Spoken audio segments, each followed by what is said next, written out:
Pessoal, boa noite. Boa noite a todos. Vamos começar mais uma semana, mais um dia de aula. Boa noite. Vamos dar início. Um detalhe, né, que eu venho ressaltando aí toda semana, mas, enfim, agora é um pouco mais próximo. Não semana que vem, aliás, a semana de provas começa semana que Parece vem. Parece que está sendo áudio, professor. Está sem áudio? Caramba. Então, vocês estão me ouvindo? Estão ouvindo? Então, acho que é só você, Fabiano, que está... Enfim. A coisa entra e sai. Às vezes acontece isso. Bom, pessoal, então, só trazendo aqui um recado, né, que eu venho falando toda semana. Vocês estão chegando próximos aí à semana de provas. Na verdade, a semana de provas, né, que virou uma semana online agora, atividades online, ela começa já a semana que vem. Então, fiquem atentos aí ao calendário. As atividades avaliativas, elas começam semana que vem e começam na quarta-feira, né? Começam na quarta-feira, dia 28, e vão até dia 4 de maio. Então, semana que vem é a semana, enfim, né, de atividades avaliativas. O que acontece? A nossa aula é na segunda-feira, dia 26.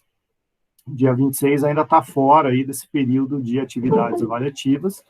Então, semana que vem a gente ainda tem atividade normal. Tá tudo bem, Lucas, aí eu já vi aqui teu WhatsApp, eu já vi que você está aí online. Então, o que acontece? Semana que vem, dia 26, a próxima segunda-feira, nós teremos aula normal ainda, com conteúdo e tudo mais. A gente aproveita e faz né, a gente relembra os tópicos aí que foram passados, que vão cair na avaliação, né? Não é uma revisão para a prova, mas, enfim, a gente faz um comentário geral aí sobre essa prova, que, na verdade, é uma atividade avaliativa, mas semana que vem vai ter conteúdo ainda, a gente vai avançar aí na disciplina, tá? Então, dia 26, que é segunda-feira, nós teremos aula normal, com a live, com a presença, enfim, como tem sido aí todas as semanas. Aí, dia 28, vocês começam a semana de atividades avaliativas, isso vai até dia 4 de maio. Então, no dia 3 e no dia 3, né, que seria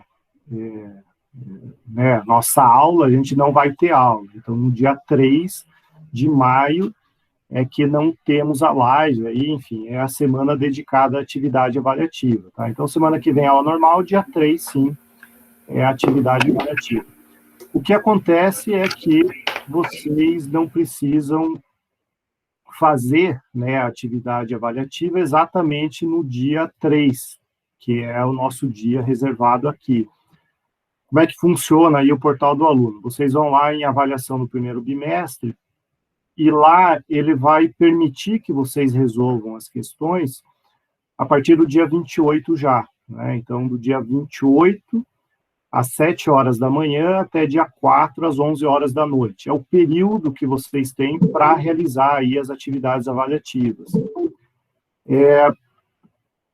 Uma vez iniciada a atividade avaliativa, aí que é o cuidado que vocês têm que tomar, né? Vocês podem fazer em qualquer momento nesse período. Pode fazer dia 28, pode fazer dia 3, pode fazer dia 4. Só que uma vez que vocês dão início no botão responder, que vocês entram lá nas questões efetivamente, vocês vão ter um limite de 3 horas para responder as questões. Tá? Então, o que vai acontecer? Você escolhe ao longo da semana, entre o dia 28 e dia 4, que horas que você vai estar mais aí confortável para fazer a prova, né, a avaliação. Mas uma vez ingressado lá no portal, uma vez que você entra lá no questionário em si, ele vai ter um limitador de 3 horas. Então, vocês vão poder aí, né, responder as 10 questões ao longo de 3 horas. E aí, relembrando, né, aquilo que a gente já combinou, já falou várias vezes, a prova vale 70. Né, vale 70% da nota, vale 70, são 10 questões, ou seja, cada questão vale vale 7 pontos, né, ou 0,7. Então, fiquem atentos aí. Cada questão são todas de múltipla escolha, né? Cada questão vai ter 5 alternativas. Vocês vão assinalar apenas uma aí que é a correta, né? Conforme enunciado. Então, tudo isso já, né? Enfim, eu já alimentei lá o portal do aluno, a gente, né, tem o prazo aí da coordenação para postar a prova, vamos dizer assim, já está tudo alimentado lá no sistema, mas só vai abrir lá na frente no dia 28, tá? Então, fiquem atentos aí no calendário, porque a semana de provas não é uma semana cheia, né? Ela pega da quarta até terça, ou seja, tem um final de semana no meio. Então, semana que vem, aula normal, né? Então, só ressaltando aí, porque há 2 semanas atrás eu falei que ia ser a última semana de abril, e de fato mas a nossa aula é no dia 3 de maio, né? Dia 3 de maio aí, para vocês não terem a live aí, enfim, né? Não vai ter nada na prática, em termos de aula, vai ser só a semana de avaliação. E aí a gente volta normal lá no próximo dia, né, no dia 10 de maio. Dia 10 de maio a gente volta.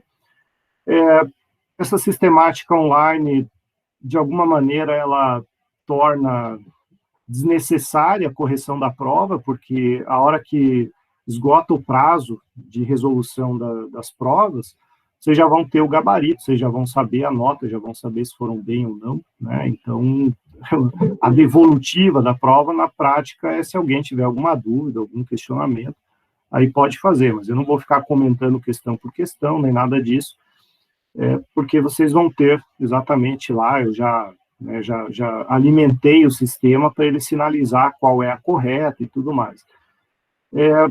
Claro que vocês estão aí, fiquem tranquilos se alguém quiser fazer algum questionamento, tirar alguma dúvida e tudo mais.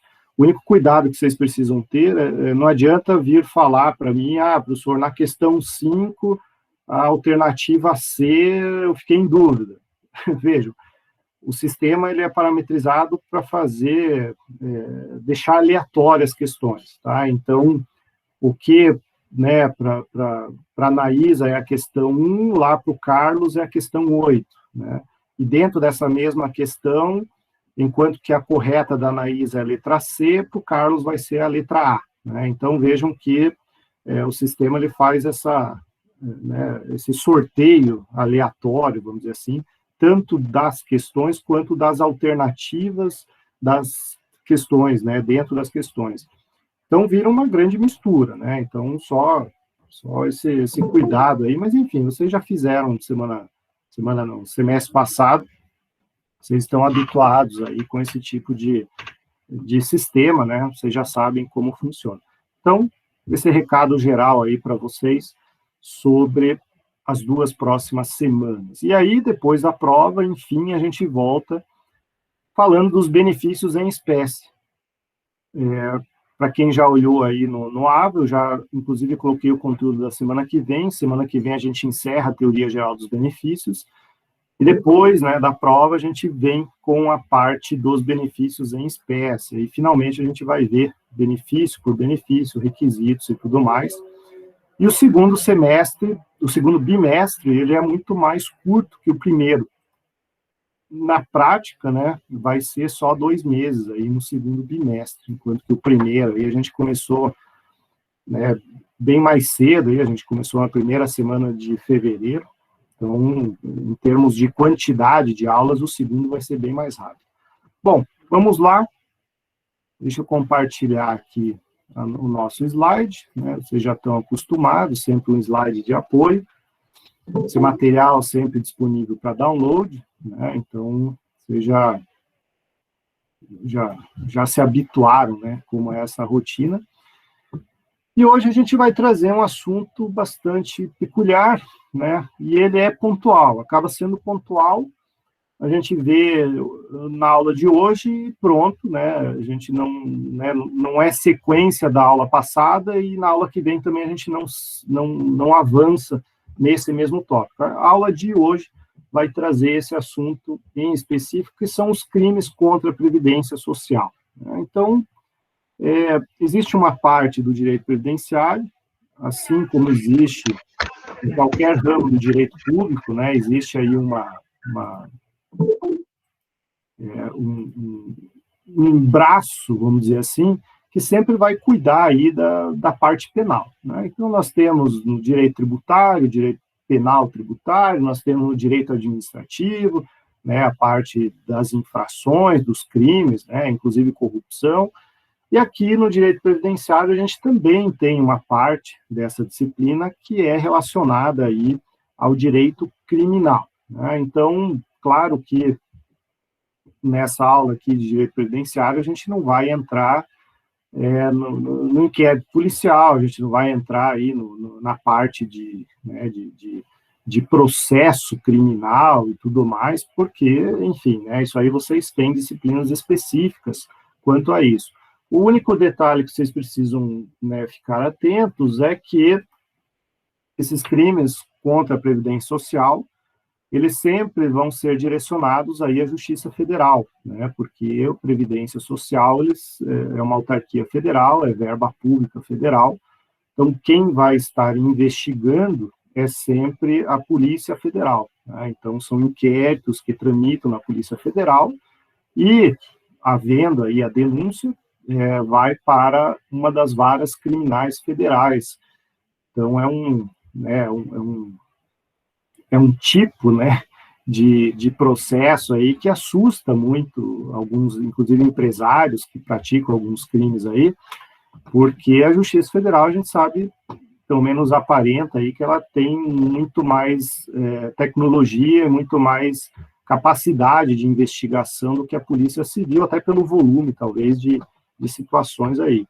Então, na prática, a gente acaba vendo, né, que quando o empresário ele é convocado para depor, né, num inquérito policial que está investigando, por exemplo, uma apropriação indébita previdenciária, geralmente o empresário acha dinheiro para pagar, né? Aí ele vai lá, ele paga, ele parcela, ele dá um jeito, e aí a gente vai ver mais na sequência que, uma vez realizado o pagamento ou o parcelamento fica suspenso, mas o pagamento em si, ele é causa aí de extinção também, né, do processo criminal. Existe aí normas, né, leis específicas, cada tipo de tributo tem a sua lei, mas, no modo geral, a regra é que pagou aí o débito tributário, que nesse caso relacionado à contribuição previdenciária, extingue, né, a conduta e extingue-se a punibilidade também lá no processo criminal, né? Mas, enfim,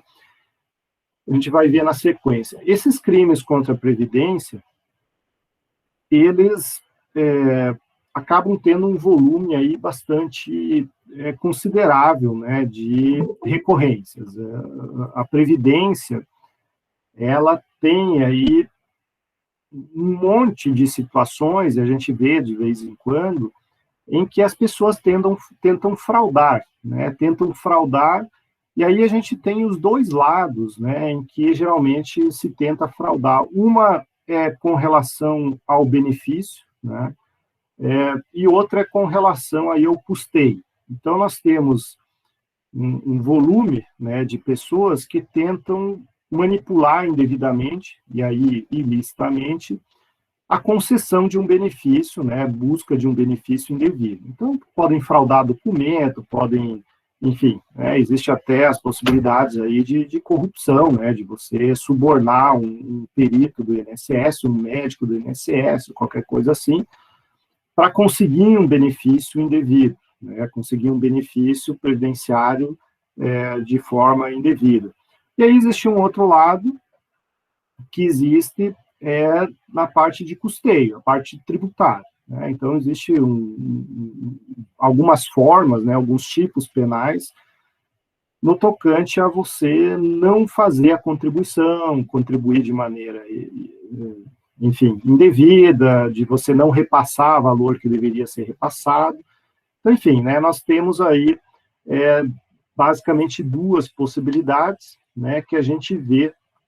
E claro que existe, né, a possibilidade de cometer os dois ao mesmo tempo, né, tanto no benefício quanto no custeio. E, infelizmente, a gente vê, e é bastante comum quando a Polícia Federal aí coloca algumas operações em prática, infelizmente é comum a gente ver advogados envolvidos, né, advogados aí no meio, criando, né, ou se aproveitando de pessoas, né, usando aí, manipulando ou pedindo procurações, e os advogados no meio tendo esses benefícios de uma forma indevida, né? Então, a gente tem aí alguns exemplos, né, de vez em quando aparece na mídia algumas operações da polícia prendendo um e outro. Mas, enfim, então nós temos aí, basicamente, né, essas duas hipóteses, né, que está aqui nesse slide. Então, a gente pode ter os crimes relacionados à obtenção do benefício, né? Então, implantação, modificação, supressão aí de determinado benefício ou serviço, ou, do outro lado, aquilo que eu falei com relação ao custeio, né? Quando a gente fala de custeio, a gente está falando dos delitos tributários. Aqui existe, na Lei 8.212, e claro, né, no próprio Código Penal, existem tipos específicos para as contribuições previdenciárias. Esses tipos específicos, eles acabam aí se sobrepondo aos tipos previstos lá na lei, né, na lei de sonegação fiscal, né, nos crimes contra a ordem tributária. Por ele ser específico, né, ele deve ser considerado aí em detrimento à lei de crime tributário. Então, nós temos a lei de crime tributário, a lei 8.197, que vai trazer lá as espécies de sonegação tributária padrão, vamos dizer assim, né, de todos os outros tributos.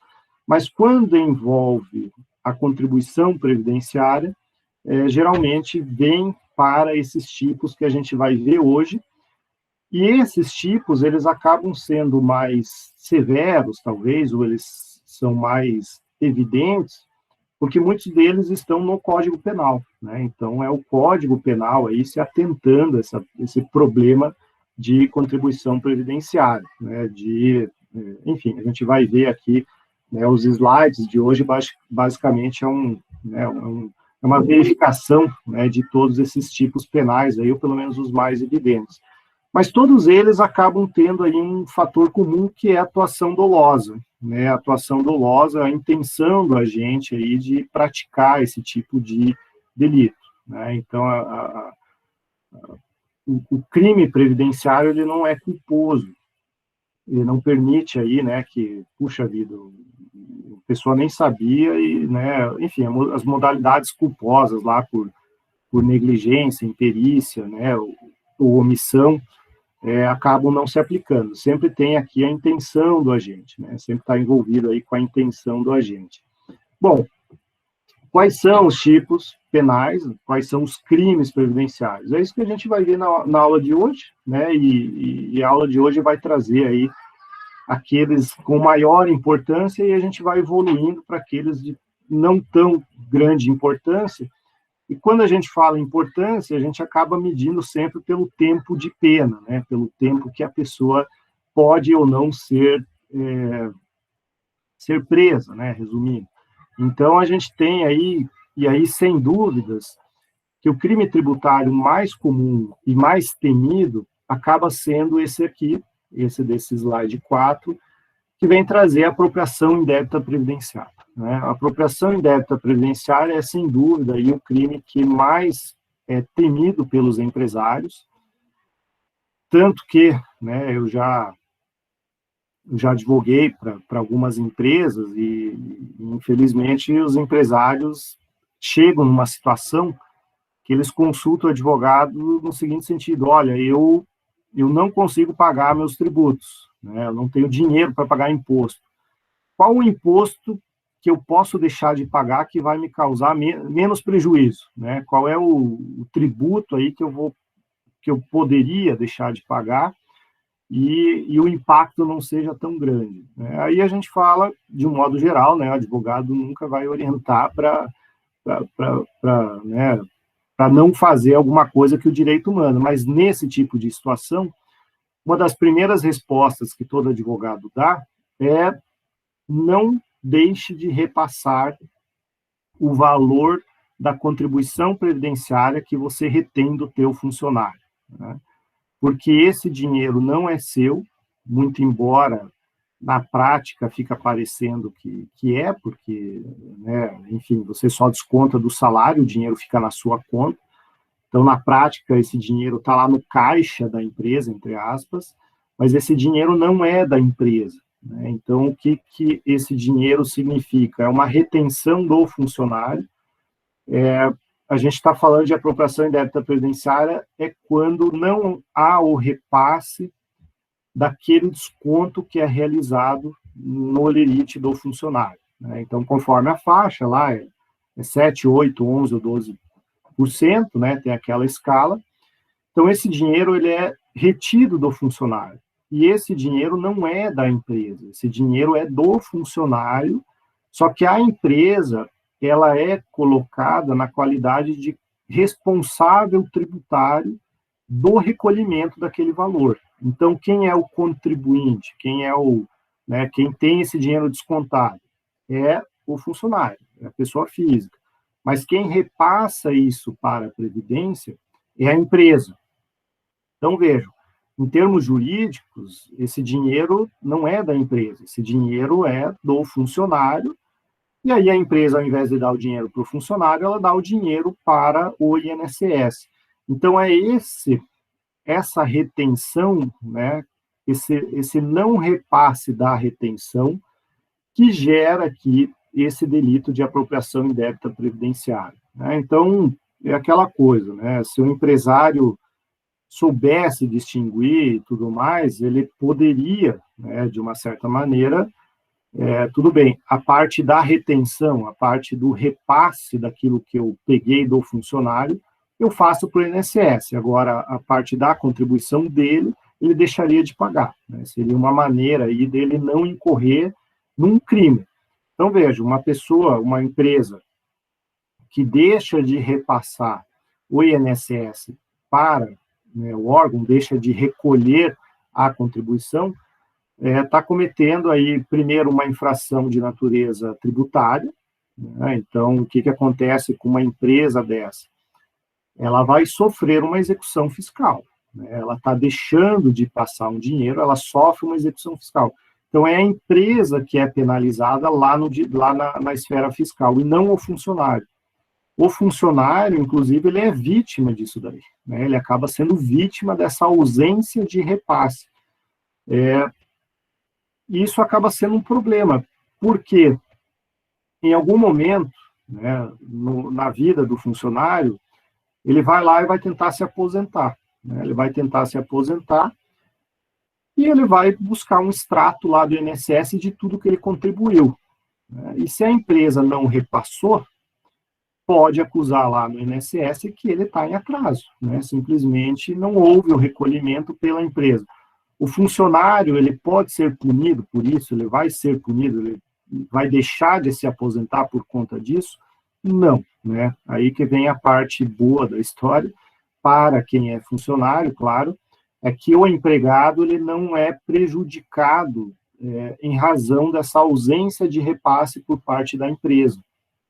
Esse funcionário, se não tiver registro nenhum lá no INSS, ele basicamente só precisa apresentar um documento que ele trabalhou no período, né? Então, uma carteira assinada, um contrato de trabalho, qualquer outra coisa aí que ele tenha, ele mostra para o INSS vai considerar aquele período e vai, inclusive, considerar um valor, né, tal como se ele tivesse recolhido, como se a empresa tivesse feito o repasse a seu tempo, né? Então, o empregado em si, ele não é prejudicado imediatamente por isso, né? Como infelizmente não acontece com o FGTS, né? Se a empresa não paga o FGTS, quem sofre com isso é o empregado, porque aí ele não vai ter aquele dinheiro na poupança.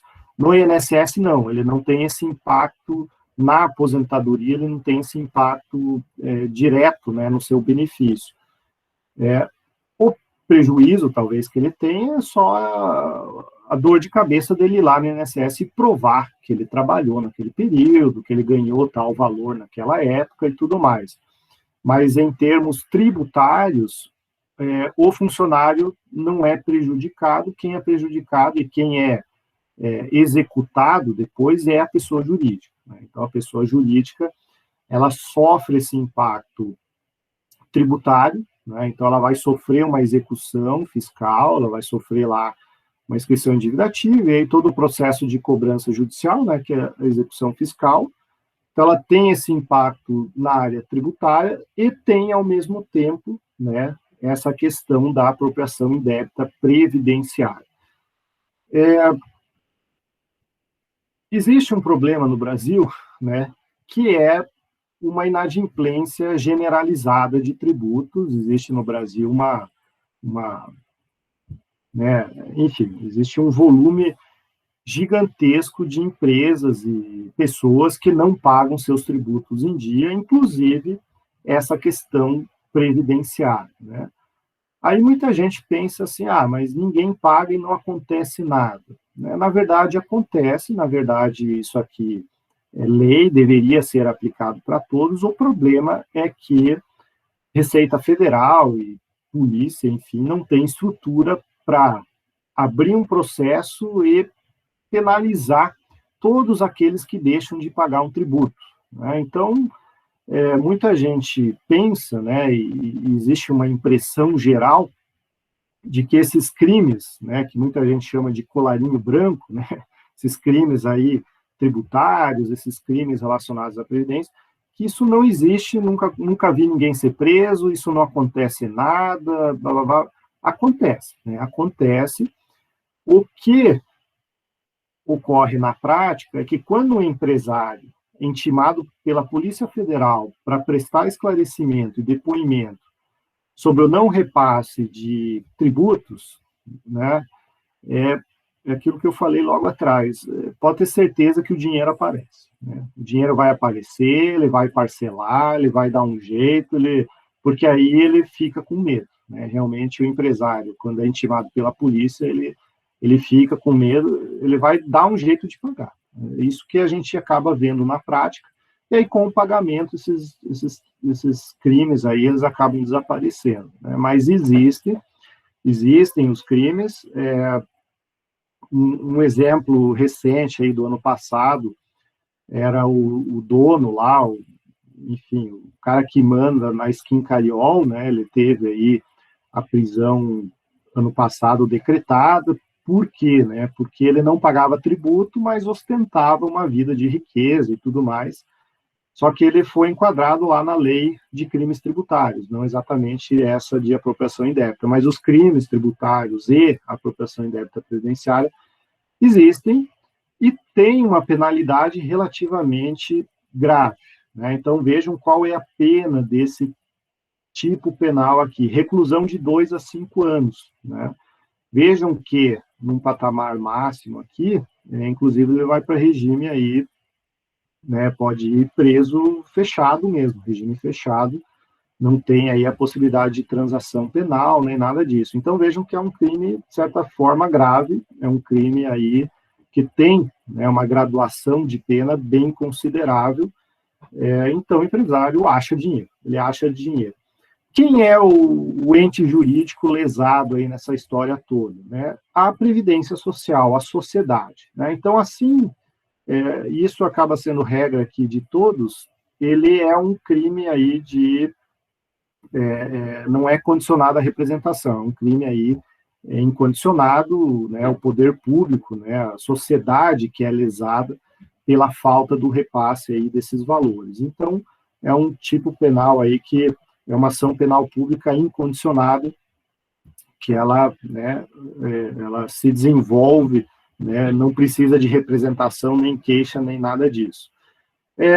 Esse delito, né, ele pode ser classificado aí como omissivo próprio, né? Então ele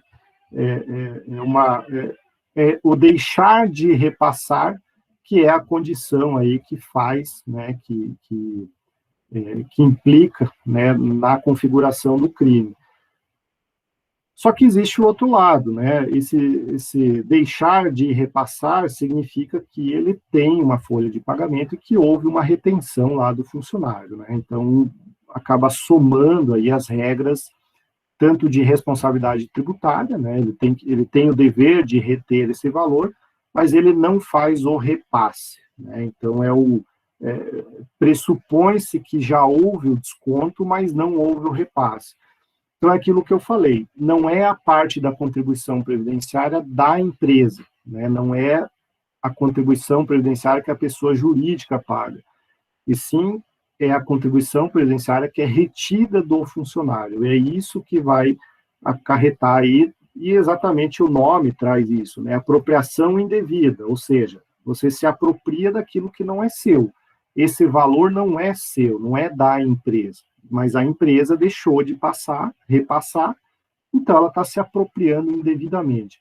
Por isso, né, que o nome aqui que se dá é apropriação indébita. É você ou a empresa, pegar aquilo que não é dela, ou seja, deveria repassar esse valor, mas não repassou.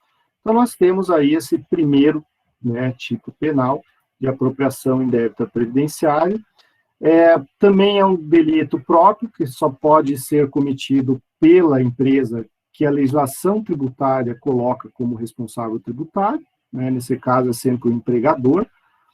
É um crime formal, né, então existe aí, né, não existe a necessidade de se apurar um prejuízo, né, então você não precisa, o Ministério Público não precisa demonstrar que o funcionário teve prejuízo, coisa assim, não, meramente um delito formal aí, né, inclusive aqui o slide traz, né, uma jurisprudência que traz uma certa controvérsia, aí existe uma discussão, mas a doutrina acaba, né, classificando aí como formal. E é um delito doloso, né, é um delito doloso, assim como a gente falou lá atrás, ele vai trazer aí a necessidade, né, de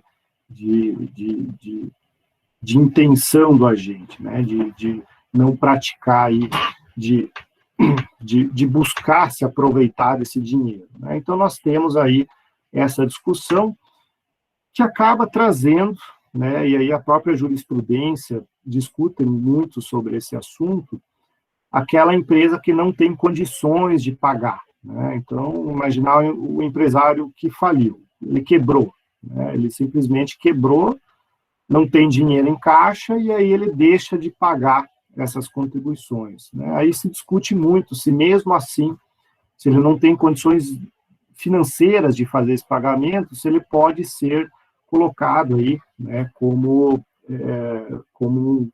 né, um agente, uma empresa que vai cometer esse delito. E a resposta acaba sendo positiva, porque, na verdade, esse dinheiro nunca foi da empresa, né? Na verdade, esse dinheiro nunca foi da empresa, esse dinheiro é do funcionário. Se ele não tem dinheiro para pagar essa parte, significa que ele usou indevidamente o dinheiro do funcionário também, né? Então, nós temos todas essas variáveis aí. Claro, né, existem jurisprudências nos dois sentidos. Diga lá, Emerson, você ergueu a mão? Professor, acumulação indevida de benefício também se enquadraria nessa questão? Não, porque a acumulação indevida, primeiro que ela não é crime, né, ela acaba não sendo crime, a não ser que ela tenha sido constituída sob fraude, né, mas aí é a fraude na Constituição e não a acumulação. Então, a acumulação indevida, aí a jurisprudência ela acaba olhando sob duas óticas.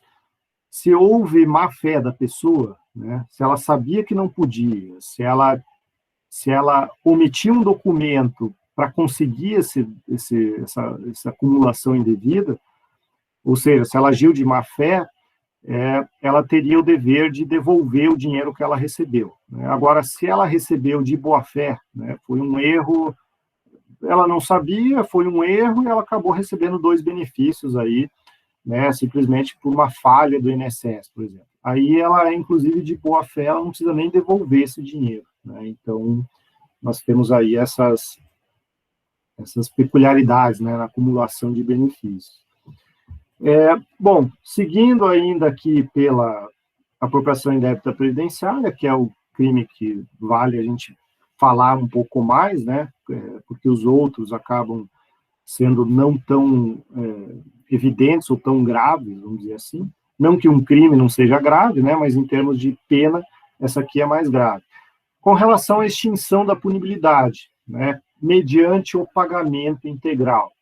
Então, vejam, temos aqui o parágrafo 2º do 168A do Código Penal, que é onde está previsto, né, esse delito. Se o agente espontaneamente declara, confessa e efetua o pagamento das contribuições, antes do início da ação fiscal, né? Então, pelo Código Penal, temos a previsão expressa que se o agente vai lá, paga esse débito antes do início da ação fiscal, que é o recebimento da denúncia, é a extinção da punibilidade em razão do pagamento, né? Então, esse é o primeiro ponto. O próprio Código Penal traz essa possibilidade.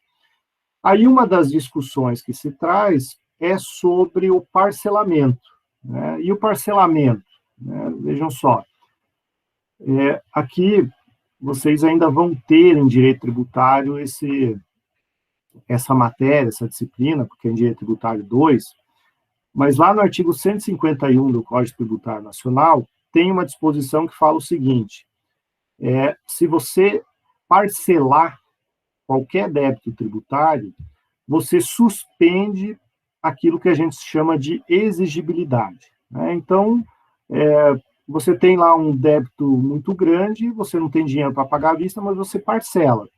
O parcelamento de uma dívida tributária, ela causa automaticamente a suspensão da possibilidade de qualquer ação de cobrança, né, de qualquer meio de cobrança.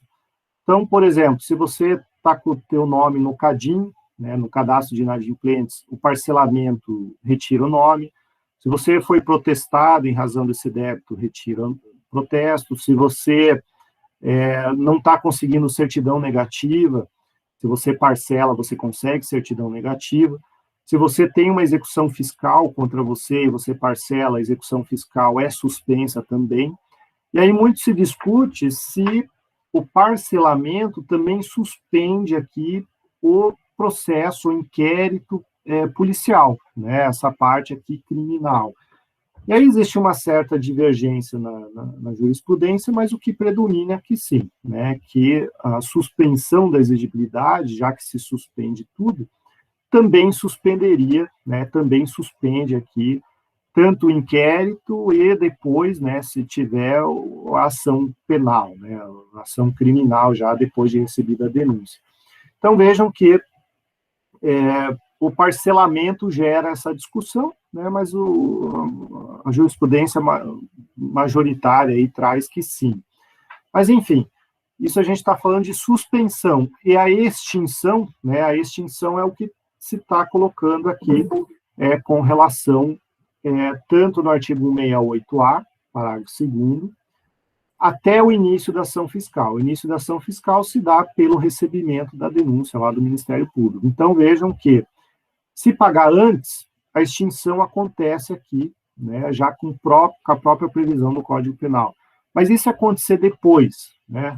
O Ministério Público entrou, o juiz recebeu a denúncia, deu início à ação fiscal, e agora? Né? E agora? Bom, aí nós temos leis, uma lei específica, que é essa lei 10.684, coloca lá especificamente, né, são aquelas leis que surgem, assim, de certa maneira, escondidas, eu não digo bem escondida, mas surgem, assim, no meio, né, de um contexto que ninguém,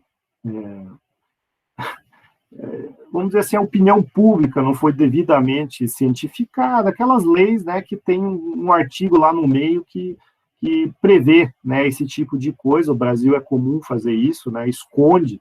Muitas leis, elas são publicadas, mas elas têm dispositivos que só determinado grupo sabe, né? Então, e nessa lei 10.684, nós temos, né, veja, uma disposição que fala expressamente que o pagamento do montante integral pode ocorrer, extingue a punibilidade a qualquer tempo, né? Então, vejam que o Código Penal traz uma disposição um pouco mais rigorosa, mas uma lei específica traz aí a possibilidade a qualquer tempo, né? Então, em direito penal, assim, né, como você já sabe, né, qualquer lei específica mais benéfica, ela inclusive retroage, né? Então, inclusive, ela pode retroagir em casos os processos sejam anteriores aí a 2003. Então, veja, na prática, se você pagar, né, você consegue se livrar aí de qualquer pena no âmbito criminal, né, na esfera aí do processo criminal. É uma lei específica aí que, de vez em quando, elas aparecem. Isso aqui é específico para contribuição, né? Nós temos outras leis aí para outros tipos de tributos relacionados aos crimes tributários. Então, essa é a apropriação indébita previdenciária, né? Em termos de pena, é aquela mais grave, é aquela de maior relevância. Bom, já que tem uma meia dúzia aí reclamando da câmera, né, então deixa eu fazer uma pausa para a gente fazer a chamada, né? Então, mandem WhatsApp rápido aí, né, para todo mundo poder ligar a câmera. Vamos ver lá quem vai ligar, vamos ver. Bom, Renan, eu vi a tua mensagem, Lucas também, né, fique tranquilo.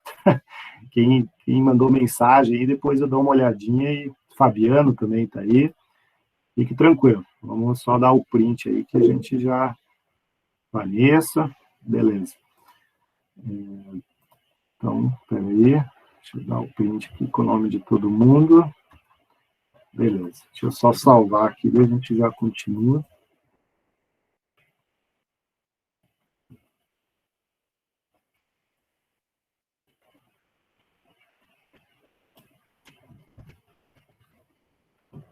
Muito mais fácil fazer assim do que ficar chamando todo mundo. Ficar 10 minutos aí só chamando. Mas, de um modo geral, eu não lancei ainda nem os trabalhos, nem as presenças, mas, de um modo geral, acho que está todo mundo tranquilo, tem todo mundo participado aí da turma, das aulas, né? Então, tá tranquilo. Bom, vamos lá. Está salvo, está aqui. Então, deixa eu apresentar de novo os slides. Se tiver alguma dúvida, né, vocês fiquem à vontade, como fez o Emerson lá. Vocês podem me chamar a qualquer momento. Vamos lá para o outro crime, né, o outro tipo, o outro aí relacionado à contribuição, que é a questão da sonegação previdenciária, né? Então, a gente tem aí o delito de sonegação, está lá no Código Penal também, foi incluído aí em 2000, né, e ele traz aí uma especificação, né, de aquilo que está lá na lei de crime tributário, né? A lei de crime tributário tem a previsão genérica, né, a lei 8137, e aí o Código Penal incorporou, aí vale a lei mais atual e mais específica no caso.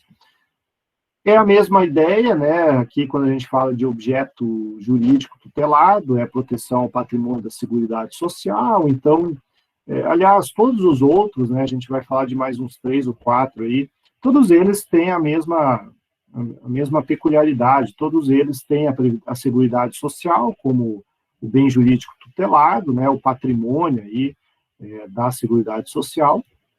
Então, todas elas acabam sendo aí incondicionadas, né, ações civis, ações penais incondicionadas, todas elas, por envolverem verbas relacionadas à Previdência, são verbas federais, todas elas Polícia Federal, todas elas Ministério Público Federal, todas elas, né, Justiça Federal. Então, é o padrão aí, né, então, para não ficar falando de todos eles a mesma coisa, então já fica aí de novo ressaltado.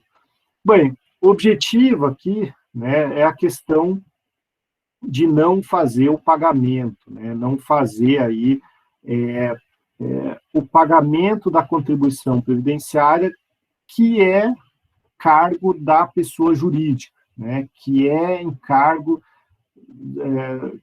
cujo contribuinte é a pessoa jurídica, né? Então, nós tivemos na apropriação indébita um crime relacionado a ficar com o dinheiro que não é dela, né, que é do funcionário. Aqui não, aqui é a parte dela mesma, né, a parte da empresa que não é pago, só que não é simplesmente não pagar, né? Não é simplesmente não ter dinheiro para pagar que você vai estar cometendo um crime. Não é esse o sentido do tipo penal, né? O que está trazendo, o que a lei coloca, é aquela situação, né? O tipo objetivo, né? O que diz a redação da lei, está aqui: suprimir ou reduzir contribuição social previdenciária a qualquer acessório de maneira dolosa. Então, você frauda um documento, você faz uma declaração falsa, você cria um artifício visando, né, ter esse benefício fiscal tributário, ou seja, você dolosamente cria um cenário para pagar menos tributo, só que esse cenário, né, fraudulento, além de ter a repercussão na esfera fiscal, né, de execução fiscal, de cobrança, aquilo que a gente já falou logo atrás, tem uma repercussão também na esfera penal, né? Também na esfera penal, que é o crime aí de sonegação de contribuição previdenciária.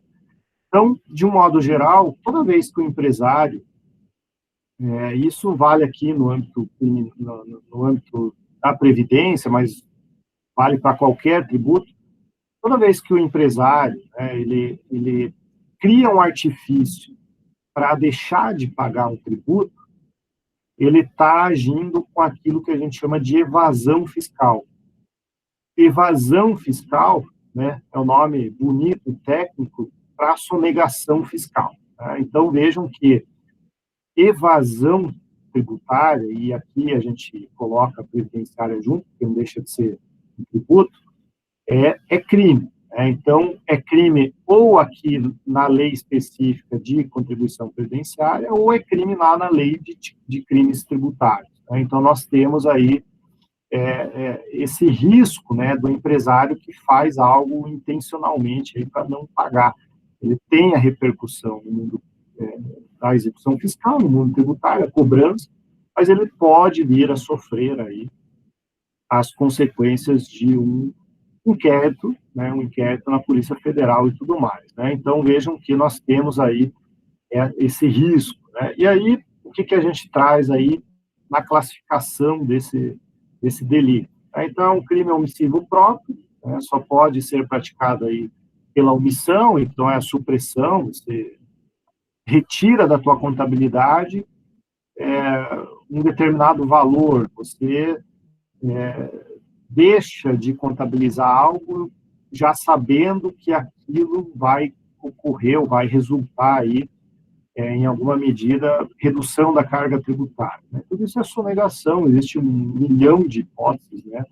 Existe 1 milhão de situações de evasão, hoje em dia cada vez mais sofisticadas, muitas vezes envolvendo laranja, muitas vezes envolvendo empresa fantasma, muitas vezes, enfim, né? Existem o que não é crime, né, e aí é importante a gente ressaltar, o que não é crime é o planejamento tributário. Né? Então, planejamento tributário não é crime. Então, vejam, que aqui vai exigir um pouco de direito tributário de vocês, que vocês ainda não têm esse aprofundamento. Mas o que acontece? Planejamento tributário é algo que tem que ser feito antes do fato gerador. Tá? Então, aquilo, uma vez que você fez o fato gerador, por exemplo, você teve lucro, você teve renda, você tem uma folha de funcionários. Uma vez realizado o fato gerador, você não pode fazer nenhum artifício para deixar de pagar aquele tributo correspondente. Isso é evasão tributária, isso é sonegação tributária. Planejamento tributário acontece antes do fato gerador. Então é aquilo, eu quero montar uma hamburgueria, vou montar uma lanchonete. Ótimo. O direito vai dar para você 5 ou 6 possibilidades de você abrir aquela lanchonete. Você pode abrir, pode ser uma microempresa, pode ser uma EIRELI, pode ser uma sociedade unipessoal, pode ser uma limitada, pode ser, enfim, né, você pode ser o que você quiser, né, em termos societários. E aí você tem a tributação em cima disso. Né, cada regime, cada espécie aí vai ter uma regrinha específica. Então, veja, eu vou abrir uma lanchonete. Então, eu vou fazer o quê? Eu vou escolher um modelo que eu pague menos tributo. Veja, isso não tem nada errado, isso não tem nenhum problema, né? Isso daí simplesmente é planejamento. Você vai lá e você vai escolher o modelo que seja mais favorável para você. Agora, o que não pode acontecer é você, eu escolhi a sociedade limitada. Ótimo, escolhi a sociedade limitada, só que né, na sociedade limitada eu estou pagando muito tributo, então eu vou inventar um documento aqui, eu vou simular uma situação, eu vou contratar um laranja, eu vou fazer qualquer coisa aqui para eu deixar de pagar aquele tributo cujo fato gerador já aconteceu. Não, aí você está cometendo a evasão tributária, né, que existe em várias situações, e se isso envolve contribuição previdenciária, você vem aqui para o crime de sonegação de contribuição previdenciária. Mas, enfim, é um delito próprio, só é cometido pelo responsável, é um delito formal, apesar das discussões, também é um delito doloso, a conduta omissiva ela tem que ser propositadamente para fins de redução do pagamento, de forma livre, então não existe um modelo fechado, pode ser qualquer método, enfim, unissubsistente, praticado com apenas um ato do sujeito, unissubjetivo, uma ou mais pessoas, e é instantâneo, então logo houve a supressão aí, houve a declaração a menor, houve porque o direito tributário, ele sempre trabalha assim, você primeiro declara, faz lá as declarações, você lança os números, isso vai gerar uma guia, e essa guia você paga. Então, a simples declaração a menor já é suficiente aí para você ser enquadrado, caso seja apurado, para você ser enquadrado aí nesse crime de sonegação. Então, sonegação de contribuição previdenciária, mais um aí, tipo penal. Bom, outro tipo penal, avançando aqui, questão de falsidade documental previdenciária. Aqui ela já se relaciona mais à prestação do benefício, a obtenção do benefício, do que a própria parte tributária. Também lá no Código Penal, artigo 297, nós temos aí o que se está violando. Isso aqui é pegar documento falso, você falsificar um documento. E aí essa falsificação do documento pode ser de vários níveis de gravidade, vamos dizer assim, mas vamos imaginar aí que você quer se aposentar como segurado especial, você quer se aposentar como rural, e aí você não tem documento nenhum, não consegue provar, o INSS não aceita, aí você vai lá e cria um documento. Cria um documento, faz de conta, monta uma nota fiscal, faz lá, enfim, uma declaração falsa e apresenta para o INSS. É isso daqui, você apresenta um documento falso aí, objetivando ter um benefício aí do INSS. Então, o que novamente está sendo lesado aqui? A Previdência Social, mas nesse caso específico aí a fé pública. Então, nós temos aí essa situação. Claro que quando você apresenta um documento falso, tem que ter a intenção de obtenção de um benefício indevido. Se você apresenta um documento e o INSS apura que é falso, mas você não fazia ideia, não sabia, desconhece a origem, por exemplo, aí você não pode ser penalizado por isso. Bom, é um delito aqui comissivo, então você pode apresentar isso, enfim, entregar para o INSS isso daí, ou também, existe uma possibilidade de crime omissivo. É um delito comum, cometido por qualquer pessoa, qualquer beneficiário, é um delito material, ou seja, qualquer documento falso que você apresenta, você já está alterando a verdade dos fatos. Então, vejam, esse material aqui não é no sentido de você só ser punido com esse crime de falsidade documental se o benefício for concedido. Não. O que está sendo tutelado aqui é a boa-fé dos documentos públicos ou privados, e, óbvio, né, relacionado à Previdência Social. Então, não é você receber um benefício em razão desse documento falso. Não. O apresentar o documento falso já cria, né, já é a materialidade do crime. Né? Você já desvirtuou a verdade, você já fraudou. Né? Então, não é a concessão do benefício lá do INSS que é condição aí para que haja essa materialidade. E aí é doloso, né? É doloso aí o dolo do agente. Então, nós temos mais esse tipo aí penal. Bom, vamos avançando.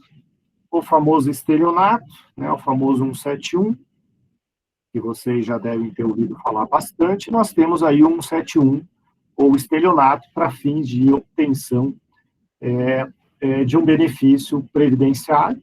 Né, então, isso está lá no próprio Código Penal, ainda no Código Penal. Inclusive, nós temos aqui uma súmula do STJ, né, colocando, né, expressamente, reforçando a possibilidade de uma autarquia, já que, né, lá no Código Penal ele fala só de entidade pública, e a autarquia acaba se aplicando aí essa mesma lógica. Bom, essa questão do estelionato, ela acaba se dividindo em duas, né? Uma quando é o próprio beneficiário que cria uma situação, uma fraude, né, para conseguir esse benefício. Né? Então, o que é feito? É o beneficiário que usa de um artifício ilícito para enganar o INSS e conseguir, né, esse benefício previdenciário. Então, quando ele é praticado pelo próprio beneficiário, né, ou pode ser praticado por terceiros, né, para beneficiar uma outra pessoa. Então, né, vamos pegar aí um advogado que manipula lá o INSS de uma forma ilícita para conseguir o benefício para um terceiro. Óbvio que o advogado vai receber a sua comissão, vamos dizer assim, seus honorários, né, mas ele está cometendo um crime aí, né, para um terceiro. Então, é um terceiro aí que está, por meio de fraude, buscando esse benefício. Então, o estelionato previdenciário é um delito comissivo, né? A pessoa está fazendo, né, se utilizando de um golpe, né, que é o nome comum que a gente dá para o estelionato, é o golpe. Pode ser cometido por qualquer pessoa, é um delito material, né, então ele se consuma quando há a concessão da vantagem ilícita. Se não chega a ser concedida a vantagem ilícita, aí ele pode estar incorrendo em outros tipos, né? Ele pode estar falsificação de documento, alguma coisa assim. Né? É um crime doloso e também de forma livre, aí, que não vai exigir nenhuma forma específica. Né? Qualquer golpe é golpe, qualquer golpe é estelionato. Né? Então, nós temos aí o estelionato previdenciário. Avançando aqui, inserção de dados falsos em sistemas de informações, também lá no Código Penal. Né? Então, vejam que nós temos aí inserir ou facilitar o funcionário autorizado a inserção de dados falsos. Né? Então, vejam que o funcionário público, e aí existe também aquela possibilidade do funcionário terceirizado, né? Então, imagine que o INSS terceirizou para uma empresa, eles ganharam uma licitação e essa empresa terceirizada está digitalizando os documentos do INSS, está fazendo inserção de dados. Aí o funcionário, né, chega lá na hora e olha assim, puxa vida, isso aqui é do meu pai, né? Então eu vou dar uma forcinha para o meu pai e vou colocar lá mais uns 10 anos de contribuição lá na base de dados. Veja, ele está inserindo, né, o funcionário autorizado, então não é exatamente o funcionário público, dados falsos, né, alterar ou excluir indevidamente aí dados do sistema do INSS. Então, hoje é tudo informatizado, já há algum tempo, né, e fazer uma inserção falsa ou em desacordo com a verdade vai trazer aí, né, né, essa penalidade no âmbito penal. Claro que o funcionário lá, por um funcionário público, ele vai ser exonerado, enfim, existe toda a penalidade administrativa em razão disso, claro, né, mas aqui é no âmbito do Código Penal. Bom, aqui nós temos a moralidade, né, e o patrimônio público como bens jurídicos tutelados. O sujeito ativo necessariamente é o funcionário aí designado para a função, né, de cadastro, enfim, é o que tem a senha de acesso para fazer essa inserção, essa mudança, né? Então, é a pessoa lá que está autorizada a mexer no sistema e ela vai lá. Claro que se ela recebe, né, para isso, existe toda a parte de corrupção, né? Então, esse tipo penal aqui pressupõe que é específico para a obtenção de um benefício previdenciário, para manipular os dados previdenciários. Bom, esse delito, né, de inserção de dados falsos é um crime comissivo, né, a pessoa insere lá as informações indevidamente, de mãos próprias, né, porque é só a pessoa que detém a possibilidade de atuar lá, né, que vai poder fazer essa inserção. É um delito formal, que não exige o resultado, né, então a pessoa pode inserir uma informação falsa, mas a pessoa, né, o beneficiário não recebeu o benefício, né, o segurado não recebeu o benefício, então não precisa sair o benefício em razão daquela informação falsa. A simples inserção da informação já é suficiente, doloso, né, e de forma livre. Então nós temos aí que não exige um método específico. E por último, né, o último tipo penal, também aí do Código Penal, é o artigo 313b do Código Penal, é a questão aí da modificação, alteração não autorizada do sistema de informações. Tá? Então, nós temos aqui de qualquer funcionário que vai lá e faz uma alteração. Tá? Então, não é o designado para aquela função, que é a redação do 313A, mas sim o funcionário que, de alguma maneira, teve acesso àquela senha, ou indevidamente, ou mediante aí qualquer artifício, ela ingressou no sistema, né, e aí cometeu essa inserção, né, de dados não corretos no sistema. Então, também, né, modificação não autorizada é um crime comissivo próprio, né, então, é aquele que ingressou lá, né, no sistema e ele não poderia. É um crime formal, mesma coisa do outro, doloso e de forma livre, assim como a gente mencionou no anterior. Né? Então, nós temos aí essa verificação, né? Vejam que eu busquei aqui os crimes no sentido de Código Penal. Existem as infrações, existem aí as punições em âmbito administrativo, né, de funcionário, de tudo mais. Existe toda a parte de execução fiscal, existe toda a parte de cobrança, quando é contribuição, mas aqui, né, o foco foi só a gente narrar aquilo que a gente pode classificar exatamente como crime, né, e não só aquele sentido genérico, né, aquele sentido amplo de qualquer infração, né, à Previdência Social. E aí também a gente está extrapolando aí o que a gente precisa falar. Bom, basicamente, essa é a aula de hoje, né, esse é o assunto, esses são os crimes aí que vale a pena a gente mencionar. E aí eu não sei de vocês se tem alguma dúvida, alguma questão, está tudo certo, está tudo bem também, espero que esteja. Professor, eu tenho algumas dúvidas com relação ao TCC, se o senhor puder ficar comigo um pouquinho após a aula. Tá bom, pode ser, Emerson, pode ser. Aí, se ninguém mais tiver dúvida, se tiver tudo certo, aí a gente encerra. Oi, diga lá. A competência para julgar esses processos é de acordo com, por exemplo, se for contra a União é a Justiça Federal, se for contra entes do Estado, é Justiça Comum ou é uma competência única? Na verdade, assim, aqui a gente está vendo sempre quanto o INSS, né? Então, a gente está pressupondo aqui que sempre é o regime geral de previdência social, né? O INSS. Aí sempre é Justiça Federal, e aí é onde está aí a distribuição, né, de competência no local aí que está sendo realizado o furto dentro da abrangência da Justiça Federal, né? A Justiça Federal, ela tem menos subseções, né? Então ela envolve mais municípios contínuos, mas aqui sempre é federal, porque a gente sempre está relacionado ao regime geral de previdência. O que a gente vê muitas vezes é também a parte de golpes contra regimes próprios de aposentadoria, né? Então,